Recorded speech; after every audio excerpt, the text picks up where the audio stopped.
Lukas, 9 na kabanata. At tinipon niya ang 12 at binigyan sila ng kapangyarihan at kapamahalaan sa lahat ng mga demonyo at upang magpagaling ng mga sakit. At sila'y sinugo niya upang ipangaral ang kaharian ng Diyos at magpagaling ng mga may sakit. At sinabi niya sa kanila, huwag kayong magdala ng anuman sa inyong paglalakad. Kahit tungkod, kahit supot ng ulam, kahit tinapay, kahit salapi, at kahit magkaroon ng 2 tunika. At sa anumang bahay na inyong pasukin, doon kayo mga tira, at buhat dooy magsialis kayo. At ang lahat na di magsitanggap sa inyo, sa bayang yaon, ay ipagpag ninyo ang alubok sa inyong mga paa, na pinakapatotoo laban sa kanila. At sila'y nagsialis at nagsiparoon sa lahat ng mga nayon, na ipinangangaral ang ebanghelyo, at nagpapagaling saat saan man. Nabalitaan nga ni Herodes at Tetrarca ang lahat na ginawa, at siya'y totoong natitilihan sapagkat sinasabi ng ilan na si Juan ay muling ibinangon sa mga patay, at ng ilan na si Elias ay lumitaw, at ng mga iba na isa sa mga datihang propeta ay muling ibinangon. At sinabi ni Herodes, pinugutan ko ng ulo si Juan, datapwat sino nga ito, na tungkol sa kanya'y nababalitaan ko ang gayong bagay, at pinagsisikapan niyang siya'y makita. At nang magsibalik ang mga apostol ay isinaysay nila sa kanya kung anong mga bagay ang kanilang ginawa. At sila'y isinama niya at lumigpit na bukod sa isang bayan na tinatawag na Bethsaida. Natapwat ng maalaman ng mga karamihan ay nagsisunod sa kanya, at sila'y tinanggap niyang may galak at sinasalita sa kanila ang tungkol sa kaharian ng Diyos, at pinagagaling niya ang nangagkakailangang gamutin.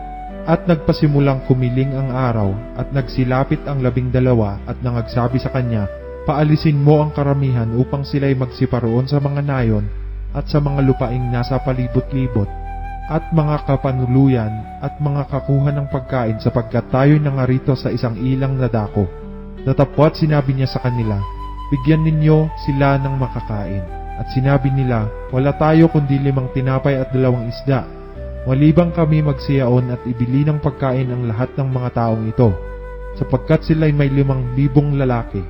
At sinabi niya sa kanyang mga alagad, paupuin ninyo sila ng pulupulutong na may tigli 50 bawat isa.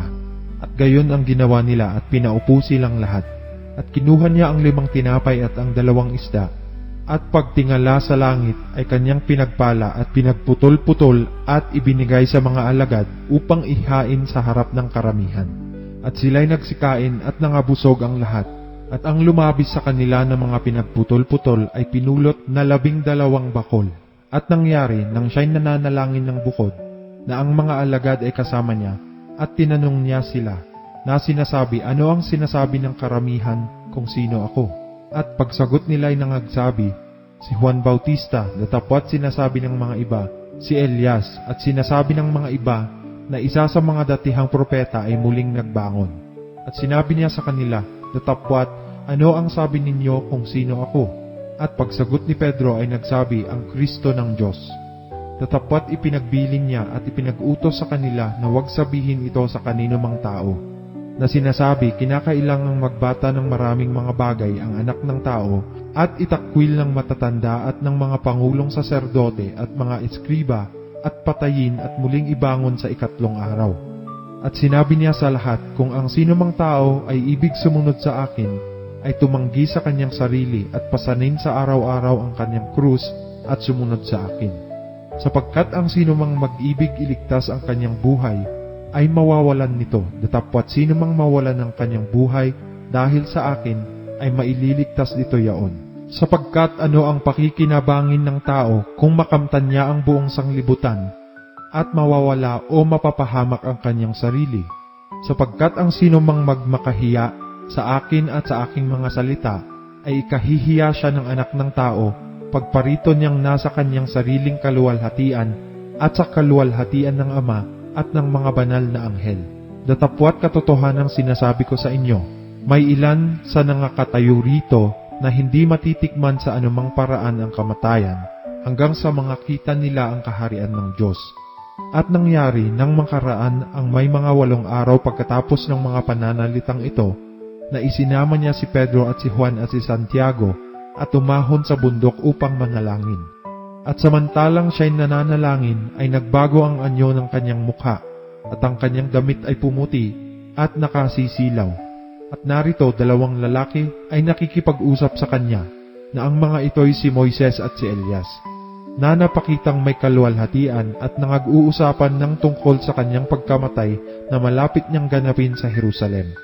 Si Pedro nga at ang kanyang mga kasamahan ay nangag-aantok datapwat nang sila'y mga gising na totoo ay nakita nila ang kanyang kaluwalhatian at ang 2 lalaking nakatayong kasama niya. At nangyari samantalang sila'y nagsisihiwalay sa kanya, ay sinabi ni Pedro kay Jesus, "Guro, mabuti sa atin ang tayo'y dumito at magsigawa tayo ng 3 dampa, isa ang sa iyo at isa ang kay Moises at isa ang kay Elias na hindi nalalaman ang kanyang sinasabi." At samantalang sinasabi niya ang mga bagay na ito, ay dumating ang isang alapaap at sila'y naliliman at sila'y nangatakot nang sila'y mga pasok sa alapaap. At may tinig na nanggaling sa alapaap na nagsasabi, "Ito ang aking anak, ang aking hirang, siya ang inyong pakinggan." At nang dumating ang tinig, si Jesus ay nasumpungang nag-iisa at sila'y di nagsisiimik. At ng mga araw na yaoy hindi nila sinabi kanino mang tao ang alinman sa mga bagay na kanilang nakita. At nangyari ng kinabukasan, ng pagbaba nila mula sa bundok, ay sinalubong siya ng lubhang maraming tao. At narito, isang lalaki sa karamihan ay sumigaw na nagsasabi, "Guro, pinamamanhik ko sa iyo na iyong tingnan ang aking anak na lalaki, sapagkat siya'y aking bugtong na anak." At narito, inaalihan siya ng isang espiritu, at siya'y biglang nagsisigaw, at siya'y nililiglig na pinabubula ang bibig at bahagya ng siya'y hiwalayan na siya'y totoong pinasasakitan. At ipinamanhik ko sa iyong mga alagad na palabasin siya at hindi nila magawa. At sumagot si Jesus at nagsabi, "O lahing walang pananampalataya at taksil, hanggang kailan makikisama ako sa inyo at magtitiis sa inyo? Dalhin mo rito ang anak mo." At samantalang siya'y lumalapit, ay ibinuwal siya ng demonyo at pinapangatal na mainam. Datapwat pinagwikaan ni Jesus ang karumal-dumal na espiritu at pinagaling ang bata at isinoli siya sa kanyang ama. At nangagtaka silang lahat sa karangalan ng Diyos. Datapwat samantalang ang lahat ay nagsisipang gilalas sa lahat ng mga bagay na kanyang ginagawa, ay sinabi niya sa kanyang mga alagad, "Manuot sa inyong mga tainga ang mga salitang ito, sapagkat ang anak ng tao ay ibibigay sa mga kamay ng mga tao." Datapwat hindi nila napag-uunawa ang sabing ito, at sa kanila'y nalilingit, upang ito'y huwag mapag-unawa, at nangatatakot silang magsipagtanong sa kanya ng tungkol sa sabing ito. At nagkaroon ng isang pagmamatuwiran sa gitna nila kung sino kaya sa kanila ang pinakadakila. Datapwat pagkaunawa ni Jesus sa pangangatuwiran ng kanilang puso, ay kumuha siya ng isang maliit na bata at inilagay sa kanyang siping. At sinabi sa kanila, "Ang sino mang tumanggap sa maliit na batang ito sa pangalan ko, ay ako ang tinatanggap. At ang sino mang tumanggap sa akin, ay tinatanggap ang nagsugo sa akin, sapagkat ang pinakamaliit sa inyong lahat ay siyang dakila." At sumagot si Juan at sinabi, "Guro, may nakita kaming nagpapalayas ng mga demonyo sa pangalan mo, at aming pinagbawalan siya, sapagkat siya'y hindi sumasama sa atin." Datapwat sinabi sa kanila ni Jesus, "Huwag ninyong pagbawalan siya, sapagkat ang hindi laban sa inyo ay sumasa inyo." At nangyari, nang nalalapit na ang mga kaarawan na siya'y tatanggapin sa itaas, ay pinapanatili niyang harap ang kanyang mukha upang pumaroon sa Jerusalem. At nagsugo ng mga sugo sa unahan ng kanyang mukha, at nagsiyaon sila, at nagsipasok sa isang nayon ng mga Samaritano upang siya'y ipaghanda. At hindi nila siya tinanggap sapagkat ang mukha niya'y anyong patungo sa Jerusalem. At nang makita ito ng mga alagad niyang si Santiago at si Juan, ay nangagsabi, "Panginoon, ibig mo bagang magpababa tayo ng apoy mula sa langit at sila'y pugnawin?" Datapwat lumingon siya at sila'y pinagwikaan, at sila'y nagsiparoon sa ibang nayon. At paglakad nila sa daan ay may nagsabi sa kanya, "Susunod ako sa iyo saan ka man pumaroon." At sinabi sa kanya ni Jesus, "May mga lungga ang mga sora, at ang mga ibon sa langit ay may mga pugad. Datapwat ang anak ng tao ay walang kahiligan ang kanyang ulo." At sinabi niya sa iba, "Sumunod ka sa akin." Datapwat siya'y nagsabi, "Panginoon, tulutan mo muna akong makauwi at mailibing ko ang aking ama." Datapwat sinabi niya sa kanya, "Pabayaan mong ilibing ng mga patay ang kanilang sariling mga patay, Datapwat yumaon ka at ibalita mo ang kaharian ng Diyos.